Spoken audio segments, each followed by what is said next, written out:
What's going on, everybody? Welcome in the Vikings Now by Chat Sports. My name is Patrick Siepman, and coming up on today's show, I'm going to be going over 5 major changes that I think the Vikings need to make heading into next season, and a lot of these have to do with head coach right here, Kevin O'Connell. And the biggest change I want to see the Vikings make is just the improved run game. Now, clearly this offseason, the Vikings made a point of emphasis that we need to be a more physical football team, and that starts with being a better rushing offense. Now, what did they do? They brought in Ryan Kelly, Will Fries, traded for Jordan Mason. But as we know, under Kevin O'Connell, the Vikings have not been a good rushing team. Now, last year was the best year by far, and they're still 19th in the National Football League, only averaging 108.9 rushing yards per game.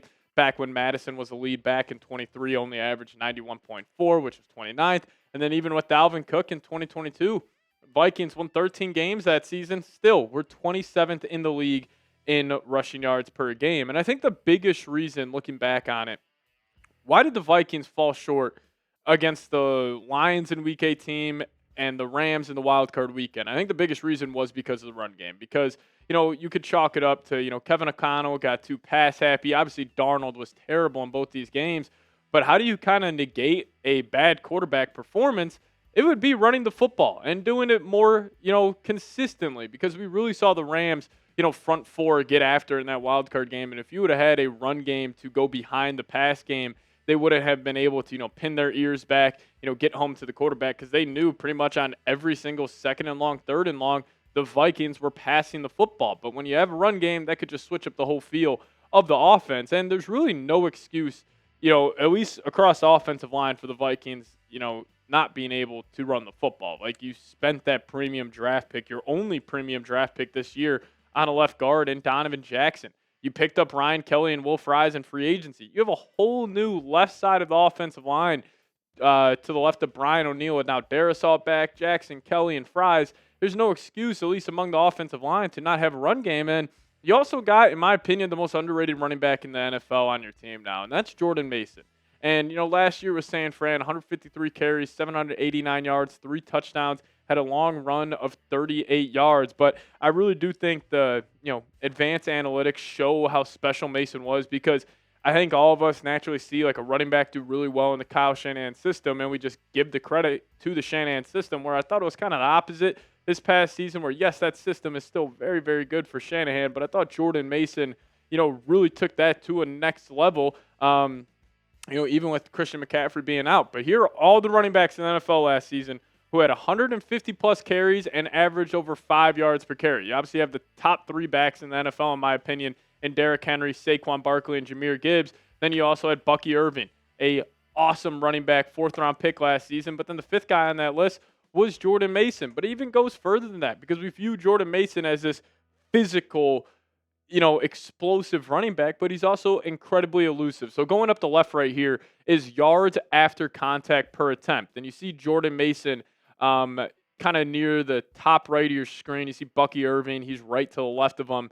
But he's very high up, 3rd in the league in terms of yards after contact and missed tackles forced per attempt. You see Jordan Mason, again, still far right to the screen. So the advanced analytics show Jordan Mason's underrated. And then if you pair that up with him splitting carries with Aaron Jones, so you have 2 fresh running backs, you got a good offensive line, you got a smart offensive-minded head coach in Kevin O'Connell, and you also have weapons on the outside where these teams cannot put 8 guys in the box. There is no excuse to not being able to run the football next season. It starts with the head coach, Kevin O'Connell, because if the Vikings aren't able to, let me think about KOC just a little bit differently, but I think they'll be a top 10 rushing offense next season. But let me ask you guys this. Will the Vikings have a top 10 rushing offense next season? I think they will. If they don't, I will be shocked, because, and we'll talk about this during the last part of today's show about the Vikes being kind of more like the San Francisco 49ers, and obviously they're built off the run game. But you guys let me know. Will the Vikings have a top 10 rushing offense next season? All right, number 2 here, and, I really had no gripes with the defense this past season. I thought they had B-level talent, but they played like an A-level group. But the one thing I would change would just be the ability to get home with 4. And I feel like the Vikings consistently, at least through the season, were not able to do that. A lot of that was kind of manufactured pressure with Brian Flores being the creative mind he is. But now the Vikings have a 3rd down package that should be absolutely problematic for opposing teams' offensive lines. Like, you got Grenard. I think he's still an underrated edge rusher, probably top 5 in the league.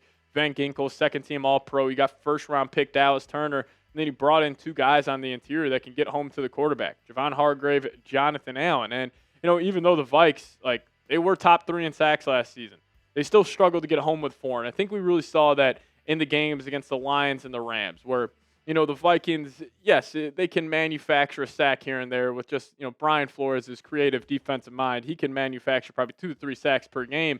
But when you do that, when you bring that extra pressure, it leaves your guys on the back end, pretty, you're just out there on an island a lot of the times. But when you can get home with 4, like if you had that 5-man lineup that we just showed of like Van Ginkel, Grenard, Turner, and the 2 guys on the interior, and 4 of those guys come, and then Van Ginkel's dropping back into coverage, like you should be able to get home with those 4 guys. Like at least 2 of them will have one-on-one opportunities, and I would assume those guys will win those battles. But number 3 for me, I'm going to go more gadget plays. Now, the one thing with KOC over the last 3 seasons I've noticed is he doesn't really have and maybe this was a personnel thing, but he never really had like a Kyle Shanahan's version of like a Deebo Samuel, where it was like he was running them with a bunch of these jet sweeps, touch passes, whatever it is, just to get a playmaker the ball in his hands and have these guys be huge yak guys. But now I think the Vikings got 3 of them, and it's mainly the top 2 here.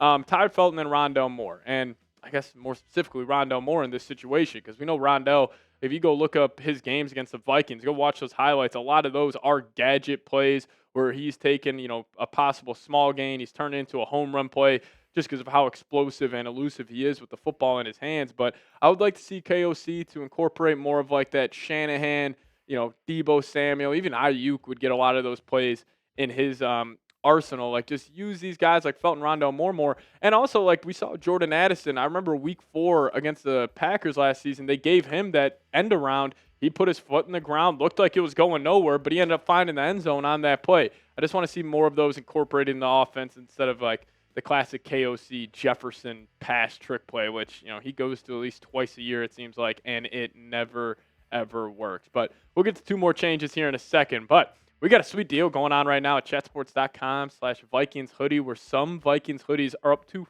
50% off right now. So take advantage of this deal.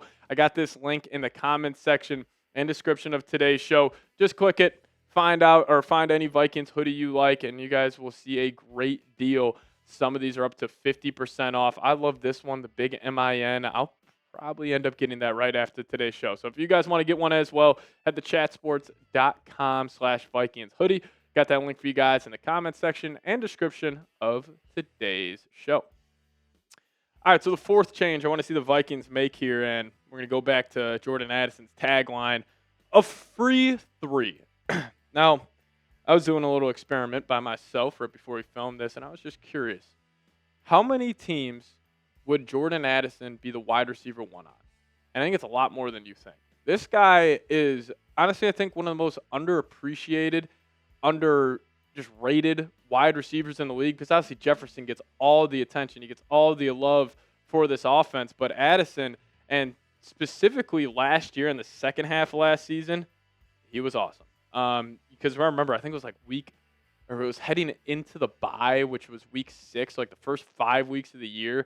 Addison, I remember he had under like 200 yards. Now, yeah, he missed a couple games due to an ankle injury early on in the season, but we really saw this Vikings offense, take that next step, specifically that Bears game where Jefferson only had like 2 receptions, but the offense exploded, and a lot of that was because of guys like, Jordan Addison taking that next step, and I just feel like he just needs to be more involved in the offense. Like, you spent a first-round pick on him, and even though I'm saying, hey, lean more into the run game, run the football more and all that, but also in the pass game, just don't be too reliant on Justin Jefferson, because that's kind of what it felt last year. Like, the amount of times, I mean, if you go check all of Darnold's interceptions, I bet you 9 of them came when he was targeting number 18. And, honestly, if I was a quarterback as well, if I saw 18 out there, I'm throwing him the football, damn near every single time. But the amount of times we saw it on those in-breaking routes where Darnold would try to fit a football in a tight window that number 18, then you would see like the all 22 of that play, and it's like Addison's wide open, leaking out. Just get him more involved.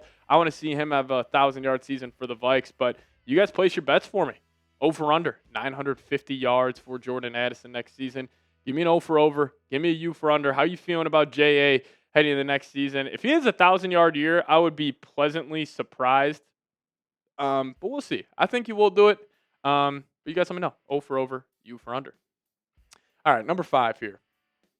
I'm going to play like the 49ers.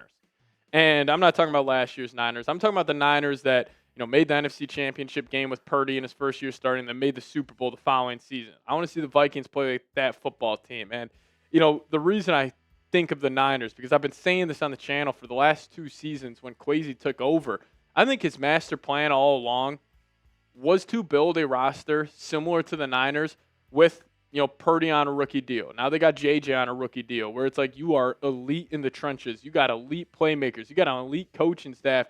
And if you just start looking at the parallels to the Niners teams that made the Super Bowl and this Vikings team, they're very similar. But it all comes down to playing physical football. And that's where it starts with the Minnesota Vikings. You have to be a physical football team next season. That's on both sides of the field or offensively.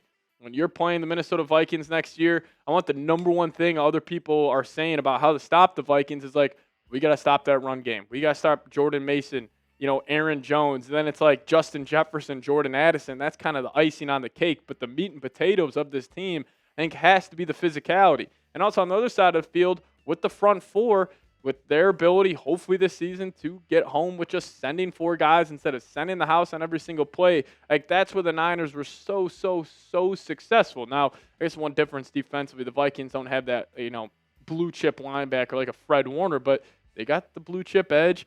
I think they got a blue chip corner in Byron Murphy. They got great safety play, which the Niners have always had. I guess Fred Warner, the difference between him and Cashman's probably the difference maker between those two groups, but I think they could play a lot like the Niners. And, with JJ on his rookie deal, the Super Bowl window starts next season. And, call it unfair to McCarthy, call whatever it is. That's just the truth. Like, this next season, the expectation should be to make the NFC Championship game, to win one playoff game. And honestly, if the Vikings don't, I'm going to be thinking about JJ differently. I'll be thinking about Kevin O'Connell differently, and call that unfair, call whatever it is. But this team has too much talent to not win a playoff game next season.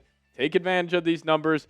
The Super Bowl window starts now, and will continue, hopefully, throughout JJ's entire career. But if you guys made it to the end of today's show, hit me with a skull down below in the comments section. We'll see y'all next time. As always, Skol Vikings.